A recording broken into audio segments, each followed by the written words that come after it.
Bismillahirrahmanirrahim.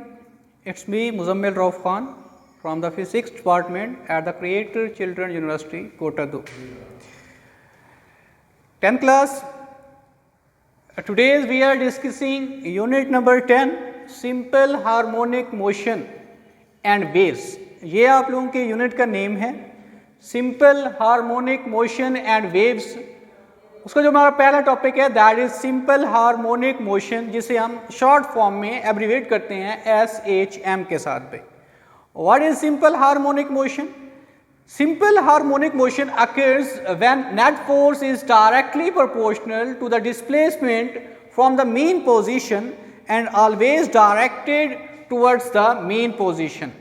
Simple harmonic motion जो displacement होता है, नेट फोर्स जो होती है वो डिस्प्लेसमेंट के डायरेक्टली प्रोपोर्शनल होती है और इसकी डायरेक्शन हमेशा मीन पोजीशन की जाने भी होती है. अब सिंपल हार्मोनिक मोशन में हमारे पास सबसे पहले हम देखते हैं कि ये वाइब्रेटरी ऑसिलेटरी मोशन की एक एग्जांपल है. Special kind of oscillation. Oscillation और वाइब्रेशन एक ही चीज़ होती है. वाइब्रेटरी मोशन हमने पढ़ा हुआ है यूनिट नंबर 2 के अंदर 9th में आप लोगों ने देखा था टू एंड फ्रो मोशन, और दूसरी थी हमारे पास back and forth motion from its mean position is called vibratory motion. अब हमारे पास जो सिंपल हार्मोनिक मोशन होती है ये भी एक ऑसिलेटरी मोशन की स्पेशल काइंड होती है जिसे हम सिंपल हार्मोनिक मोशन बोल रहे होते हैं. जबकि सिंपल हार्मोनिक मोशन को जब हम डिफाइन करते हैं that is simple harmonic motion उस वक्त अकर होती है when net force is directly proportional to the displacement, जब net force displacement के directly proportional होती है from the mean position से and always directed towards the mean position, और वो जो नेट फोर्स होती है वो हमेशा मीन पोजीशन की जानिब होती है. उसकी जो समत होती है, उसकी जो डायरेक्शन होती है वो हमेशा मीन पोजीशन की जानिब ही होती है. अब मीन पोजीशन हमारे पास क्या होती है? एक वस्ती पोजीशन होती है जिसके गिर्द कोई ऑब्जेक्ट अपनी मोशन को बार बार रिपीट कर रहा होता है, बार बार उसे परफॉर्म कर रहा होता है, आगे और पीछे to and fro back and forth motion जो कर रहा होता है. एक ऑब्जेक्ट जो होता है अपनी मीन पोजीशन के दरमियान, अपनी वस्ती पोजीशन के दरमियान, मरकज के दरमियान, उसे हम मीन पोजीशन बोल रहे होते हैं. अब सिंपल हार्मोनिक मोशन जो होती है वो कंडीशंस उसके अंदर पाई जाती हैं. 3 कंडीशंस होती हैं. सबसे पहले हमारे पास मस्ट बी इलास्टिक, यानी सिंपल हार्मोनिक मोशन जो है वो हमारे पास ऑब्जेक्ट इलास्टिक होना चाहिए. हैव इनर्शिया, उसके अंदर इनर्शिया होना चाहिए. एंड फ्रिक्शन लेस, और उसके अंदर किसी किस्म की फ्रिक्शन नहीं होनी चाहिए. उसके बाद हमारे पास उसके एग्जांपल्स हैं सिंपल हार्मोनिक मोशन की. सबसे पहली है mass spring system, ball and bowl system, motion of simple pendulum. अब ये तीनों जो एग्जांपल्स हैं इंतहाई अहम है लॉन्ग क्वेश्चन के हवाले से. इसमें से लॉन्ग क्वेश्चन मोस्टली जो लॉन्ग क्वेश्चन बन रहा होता है, 3 में से एक लॉन्ग क्वेश्चन आता है. अब हमारे पास जो मैस स्प्रिंग सिस्टम है इसको आज हम डिस्कस करने जा रहे हैं. मैस स्प्रिंग सिस्टम जो होता है वो डिपेंड कर रहा होता है हमारे पास एक हॉरिजेंटल, हमारे पास मैस स्प्रिंग सिस्टम को हमारे पास अब यहाँ पर देखते हैं कि 3 मैंने यहाँ पर डायग्राम्स बनाई हुई हैं जो कि एक स्प्रिंग है जिसके साथ एक मैस वो अटैच है. ये उसकी ओरिजिनल फॉर्म है जहाँ पर फोर्स जो है वो 0 है. दूसरा हमारे पास ऑब्जेक्ट है उसको हमने स्ट्रेच किया हुआ है. तीसरा ऑब्जेक्ट है जिसको हमने कंप्रेस किया हुआ है. इन तीनों सूरतों में उनकी जो वैल्यूज़ हैं वो डिफरेंट है और उनकी वर्किंग देखनी है कि किस तरह से वर्क कर रहे हैं. अब यहाँ पर हम देखते हैं कि हमारे पास जो पहला ऑब्जेक्ट है यहाँ पर हमने किसी किस्म की कोई फोर्स एग्जर्ट नहीं की हुई, वो अपनी ओरिजिनल फॉर्म के अंदर मौजूद है, तो नेट फोर्स यहाँ पर 0 लगाई गई है. जबकि दूसरा ऑब्जेक्ट है जिसको हमने स्ट्रेच किया हुआ है उसकी मदद से हमारे पास जो मैस है आगे की तरफ चला जाता है. तीसरा जो ऑब्जेक्ट है यहाँ पर उसको हमने कंप्रेस किया हुआ है जिसकी बिना पर वो मीन पोजीशन से पीछे जाने हटा हुआ है. अब यहाँ पर हमारे पास जो मैस स्प्रिंग सिस्टम होता है वो डिपेंड कर रहा होता है हुक्स लॉ के ऊपर. हुक्स लॉ हमारे पास क्या होता है? F = -kx. अब यहाँ पर F हमारे पास क्या है? फोर्स है, और K हमारे पास क्या है? स्प्रिंग कांस्टेंट है, या इसे कांस्टेंट भी बोल रहे हैं आप लोग. उसके बाद जो X होता है ये हमारे पास डिस्प्लेसमेंट होता है.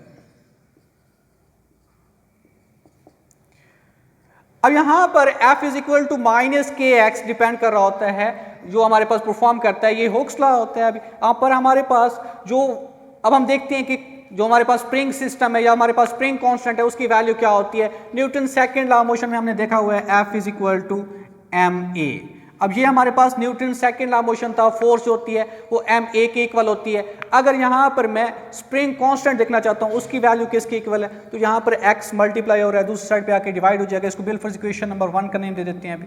अब यहाँ पर हमारे पास जो x है, यहाँ पर वो कांस्टेंट जो है हमारे पास स्प्रिंग कांस्टेंट है, उसके साथ मल्टीप्लाई हो रहा है, दूसरी साइड पे आके उसने डिवाइड हो जाना है। अब हमारे पास क्या हो जाएगा अभी, f/x is equal to minus k। अब यहाँ पर माइनस का साइन को दूसरी साइड पे लेके जब आएंगे तो हमारे पास k is equal to minus f/x रह जाएगा। अब दैट इज स्प्रिंग कांस्टेंट। अब हमारे पास स्प्रिंग कांस्टेंट क्या होता है अभी, उसका जो हमारे पास डेफिनेशन होती है, the ratio between the force exerted on a body and the displacement is called spring constant. यानी यहाँ पर मैं उसकी जो डेफिनेशन है राइट करता हूँ, the ratio between the force exerted on a body and the displacement is called spring constant। अगर आपसे कहा जाता है बी डिफाइन स्प्रिंग कांस्टेंट, उसकी डेफिनेशन आप लिखेंगे the ratio between the force exerted on the body and the displacement is called spring constant. Force and x हमारे पास डिस्प्लेसमेंट है, k is equal to minus f/x हो गया। अब यहाँ पर स्प्रिंग कांस्टेंट का अगर हम यूनिट देखना चाहें तो हमारे पास क्या होगा, फोर्स का यूनिट हमें पता है क्या होता है, न्यूटन होता है, और डिस्प्लेसमेंट यूनिट क्या होता है, मीटर होता है। तो हमारे पास क्या आ गया, newton per metre is the unit of spring constant. k चूंकि हमारे पास स्प्रिंग कांस्टेंट है इसलिए उसका यूनिट न्यूटन पर मीटर आ गया। अब यहाँ पर हम वैल्यूज पुट करते हैं कि इसकी भी जो हमारे पास k की वैल्यू जो हमारे पास f की वैल्यू है वो यहाँ पर स्प्रिंग कांस्टेंट के लिहाज से हमें पुट करनी है। तो हमारे पास क्या होगा अभी, इसको इक्वेशन नंबर 2 का नेम दे देते हैं अभी, putting the value of force f in equation 2। अब हमारे पास जो k है वैसे का वैसे, f की जगह पर उसकी वैल्यू माइनस ma/x के भी। अब हमने यहाँ पर देखना है k is equal to minus ma/x जो लिखा हुआ है। अब यहाँ पर हम उसका एक्सेलरेशन देखना चाहें तो एक्सेलरेशन हमारे पास क्या होगा, एक्सेलरेशन देखने के लिए जो वैल्यूज यहाँ पर मौजूद हैं उनको यहाँ से हमने एलिमिनेट करना है। यानी m एक्सेलरेशन के साथ मल्टीप्लाई हो रहा है, दूसरी साइड पे आके डिवाइड हो जाएगा, x जो है डिवाइड हो रहा है, दूसरी साइड पे जाके मल्टीप्लाई हो जाएगा, यानी kx/m is equal to minus a के। अगर हम इस माइनस साइन को इस तरफ मल्टीप्लाई करें तो हमारे पास क्या हो जाएगा, a is equal to minus k/m(x)। ये हमारे पास उसका एक्सेलरेशन आ जाता है। अगर इसको हम सिंपली फॉर्म में उसको हम कन्वर्ट करते हैं प्रोपोर्शनलिटी के साइन के अंदर तो हमारे पास क्या हो जाएगा अभी, a is proportional to minus x, a is proportional to minus x, minus k/m जो क्या है हमारे पास मैथ स्प्रिंग सिस्टम का जो कांस्टेंट था, मैथ स्प्रिंग सिस्टम का कांस्टेंट है k/m, मैथ स्प्रिंग सिस्टम का कांस्टेंट है, इसलिए प्रोपोर्शनलिटी साइन में जब उसको लिया गया तो हमारे पास ये डायरेक्टली प्रोपोर्शनल होता है किसके, डिस्प्लेसमेंट के भी। एक्सेलरेशन अगर मैक्सिमम होगा तो डिस्प्लेसमेंट भी मैक्सिमम, एक्सेलरेशन अगर हमारे पास कम होगा तो ऑटोमेटिकली डिस्प्लेसमेंट भी उस लिहाज से कम हो जाता है। अब यहाँ पर हम देखते हैं अगर प्रोपोर्शनलिटी के साइन को खत्म करते हैं तो हमारे पास क्या हो जाता है, a is equal to minus k/m(x) के। अगर प्रोपोर्शनलिटी का साइन लगाते हैं तो हमारे पास a is directly proportional to minus x। Minus का साइन इस चीज की इंडिकेशन कर रहा है कि जो हमारे पास डिस्प्लेसमेंट की जो डायरेक्शन है वो उसकी अपोजिट है। अपोजिट डायरेक्शन को ये माइनस का साइन जो है वो एग्जर्ट कर रहा होता है। अब स्प्रिंग कांस्टेंट की जो वैल्यू होती है उसकी स्टिफनेस के ऊपर डिपेंड कर रही होती है। सॉफ्ट स्प्रिंग के लिए उसकी वैल्यू कम होती है और जो स्टिफ स्प्रिंग होता है उसकी वैल्यू उसके लिए ज्यादा होती है। स्टिफ स्प्रिंग क्या होता है, जिसकी वैल्यू, जो हमारे पास सख्त स्प्रिंग होता है उसकी वैल्यू ज्यादा होती है और जो हमारे पास सॉफ्ट स्प्रिंग होता है उसकी वैल्यू कम पाई जाती है। अब ये हमारे पास भी उसका एक्सेलरेशन आ जाता है with respect to Hooke's law. अब यहाँ पर हम देखते हैं अभी what is mass spring system. अब मैथ स्प्रिंग सिस्टम में हमारे पास क्या होता है, अभी एक ऑब्जेक्ट है, एक मैथ है जो कि अटैच है एक स्प्रिंग के साथ। अब वहाँ पर हमने देखा जो पहले हमारे पास उसकी डायग्राम है उसमें मैथ जो है वो अटैच तो है स्प्रिंग के साथ लेकिन उस पर किसी किस्म की कोई फोर्स एग्जर्ट नहीं हो रही है। नेट फोर्स जहाँ पर रिजल्टेंट ऑफ द फोर्सेस जो है वो जीरो हैं। जबकि दूसरी हमारे पास जो डायग्राम है इसके अंदर हमने स्ट्रेच किया हुआ है, स्ट्रेच करने पर, खींचने पर उसकी जो वैल्यू है वो चेंज हो रही है। जो हमारे पास स्प्रिंग है उसकी जो ओरिजिनल फॉर्म है, जो उसकी जो हमारे पास शक्ल है उसके अंदर शेप के अंदर चेंजिंग आ रही है, वो मास हमारे पास उसको हमने खींचा हुआ है, खींचने पर उसके अंदर तब्दीली आ जाती है, जैसे ही इसको हम रिलीज़ करते हैं। अब यहाँ से ये उसकी मेन पोजीशन, यहाँ पर ओ जो हमने कंसीडर किया उसकी मेन पोजीशन है, मेन पोजीशन से हम जब उसको स्ट्रेच करते हैं वो हमारे पास ऑब्जेक्ट मूव करता है टुवर्ड्स द एक्सट्रीम पोजीशन। ए हमारे पास ये क्या है अभी एक्सट्रीम पोजीशन के तौर पर इसे हम ले रहे हैं। अभी एक्सट्रीम पोजीशन उसकी इंतहाई पोजीशन होती है। अब एक्सट्रीम पोजीशन ए पर जब उस ऑब्जेक्ट को हम स्ट्रेच करते हैं, खींचते हैं, तो हमारे पास मास जो है खींचता हुआ पोजीशन ए पे पहुंच जाता है। अब यहाँ पर जब पहुंचा तो इसको जब हम रिलीज़ करते हैं, रिलीज़ करने पर ये यहाँ पर रुकेगा नहीं बल्कि ये मूव करेगा टुवर्ड्स द मेन पोजीशन। अब ये क्या वजह है कि वो ऑब्जेक्ट मेन पोजीशन की तरफ ही क्यों लौट रहा है, वो आगे की जानिब क्यों नहीं जा रहा, वो नीचे की जानिब क्यों नहीं आ रहा, ऊपर की जानिब क्यों नहीं जा रहा, वो वापस मेन पोजीशन की जानिब ही क्यों जाता है, उसकी वजह होती है रिस्टोरिंग फोर्स। अब बेटा रिस्टोरिंग फोर्स क्या होती है? रिस्टोरिंग फोर्स ऑलवेज पुशेस और pulls the object performing oscillatory motion towards the main position.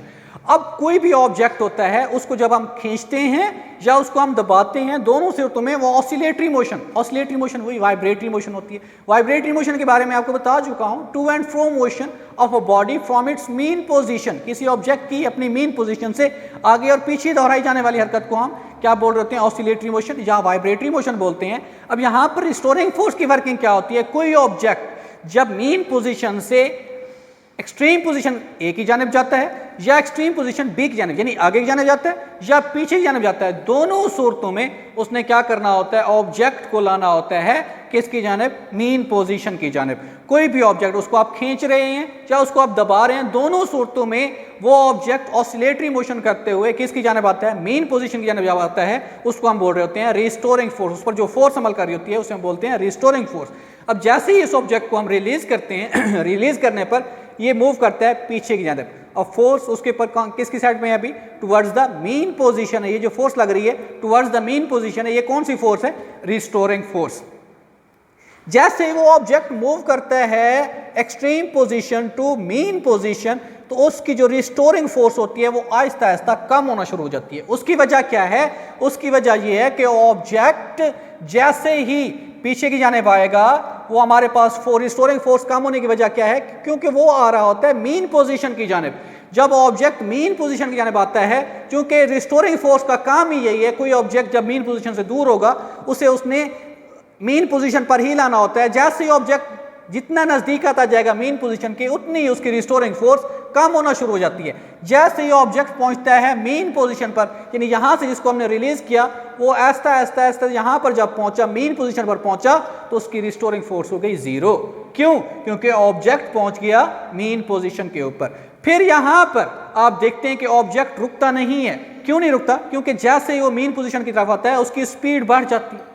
अब स्पीड बढ़ने पर वो ऑब्जेक्ट जहां पर रुकता नहीं है बल्कि वो पीछे की जानिब जाता है। इसकी वजह क्या है? जबकि रिस्टोरिंग फोर्स तो चाह रहा है कि वो ऑब्जेक्ट उसी जगह पर आके रुक जाए। रिस्टोरिंग फोर्स की वर्किंग भी चाहिए, जो ऑब्जेक्ट मेन पोजीशन से दूर होगा उसे मेन पोजीशन पर लेकर आए। वो अपना काम करता है, उसे एक्सट्रीम पोजीशन से मेन पोजीशन पर लेकर आता है। जैसे ही ऑब्जेक्ट मेन पोजीशन पे पहुंचा, यहां पर रुका नहीं है, जबकि रिस्टोरिंग फोर्स जीरो हो गई।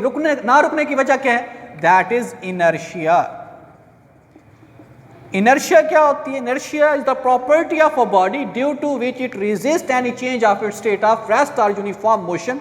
यानी कोई ऑब्जेक्ट रेस्ट से मोशन में जा रहा है या मोशन से रेस्ट में आ रहा है, दोनों सूरतों में वो क्या करता है? इनर्शिया उसकी मुखालफत कर रहा होता है, उसको अपोज कर रहा होता है। यानी वो कहता है कि रेस्ट से मोशन में ना जाए, मोशन से रेस्ट में ना जाए। अब यहां पर जैसे ऑब्जेक्ट मोशन में था, रिस्टोरिंग फोर्स तो चाह रहा है कि ऑब्जेक्ट यहां पर रुक जाए, मेन पोजीशन पे पहुंच गया, रुक जाए, लेकिन उसकी स्पीड मैक्सिमम थी। इनर्शिया अमल करना शुरू कर गया। कहते हैं नहीं भाई, अब आपने तो काम कर दिया, अब मेरा काम स्टार्ट हो गया है। आप तो ऑब्जेक्ट को मेन पोजीशन पर लेकर आ गए हैं, मैं यहां पर रुकने नहीं दूंगा, मेरी और आपकी मुखालफत है। उसने क्या करना है? ऑब्जेक्ट को लेके जाना है आगे की जानिब। अगला हमारे पास क्या है? वो है एक्सट्रीम पोजीशन बी। जैसे ही वो एक्सट्रीम पोजीशन बी की जानिब लेके जाता है, अब यहां पर रिस्टोरिंग फोर्स अमल करना शुरू कर देती। क्यों? क्योंकि वो ऑब्जेक्ट मेन पोजीशन से दूर जा रहा है। जैसे ही ऑब्जेक्ट मेन पोजीशन से एक्सट्रीम पोजीशन बी की जानिब जाने लगता है, अब पहले यहाँ पर मीन पोजीशन पर तो रिस्टोरिंग फोर्स 0 हो गई थी क्योंकि ऑब्जेक्ट मीन पोजीशन पे पहुंच चुका था। अब जैसे ही उसने आगे जाने बढ़ना शुरू किया फिर क्या अमल करती है रिस्टोरिंग फोर्स, क्यों? क्योंकि ऑब्जेक्ट मीन पोजीशन से दूर जा रहा है। वो क्या चाहती है कि ऑब्जेक्ट मीन पोजीशन पर ही रहे, तो वो क्या करती है भी इस पर फोर्स एग्जर्ट करती है। फोर्स क्या होगी? अब अपोजिट डायरेक्शन में फोर्स लगेगी। अपोजिट डायरेक्शन में जब फोर्स लगेगी तो इसकी स्पीड लिमिटेड होना स्टार्ट हो जाती है। स्पीड लिमिटेड क्यों हो रही है? क्योंकि फोर्स अपोजिट डायरेक्शन में लग रही है। कौन सी फोर्स है? Restoring force. किस वजह से अपोजिट डायरेक्शन में लग रही है? क्योंकि ऑब्जेक्ट मीन पोजीशन से एक्सट्रीम पोजीशन की जानब जा रहा होता है। अब जैसे ही वो यहाँ से मीन पोजीशन से एक्सट्रीम पोजीशन बी की जानब जा रही होती है, इस सूरत में रिस्टोरिंग फोर्स अपोजिट डायरेक्शन में अमल करती है तो उसकी फोर्स को लिमिटेड कर देती है, उसकी फोर्स को महदूद करती है क्योंकि वो अपोज कर रहा होता है।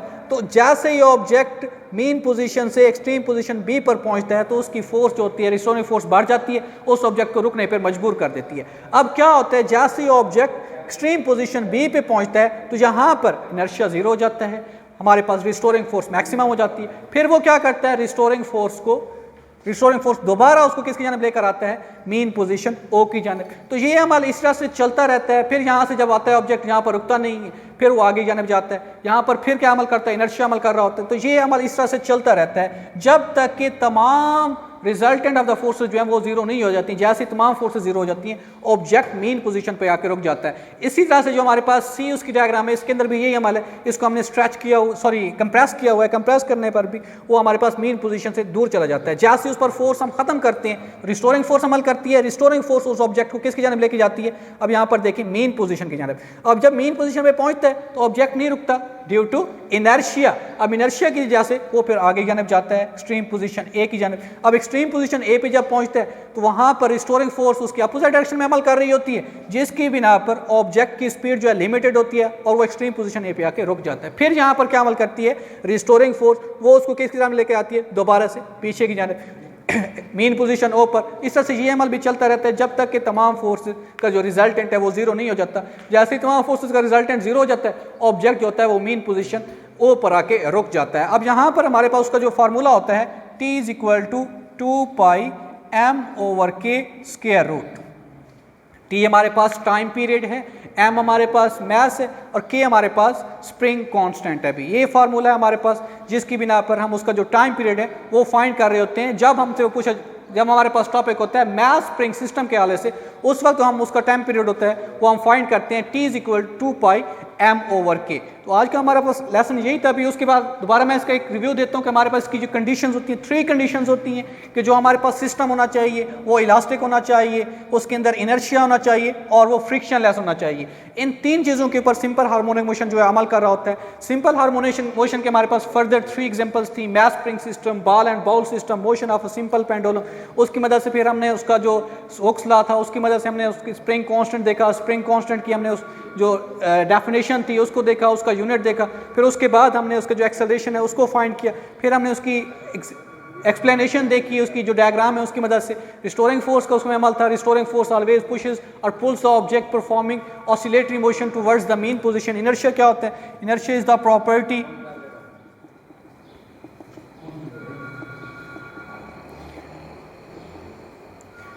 of a body due to which it resists any change of its state of rest and motion। उसके बाद हमने देखा कि जो उसका जो फार्मूला होता है जिसकी मदद से उसको हम टाइम पीरियड फाइंड कर सकते हैं, दैट इज T = 2 पाई m/k²रूट। Thank you.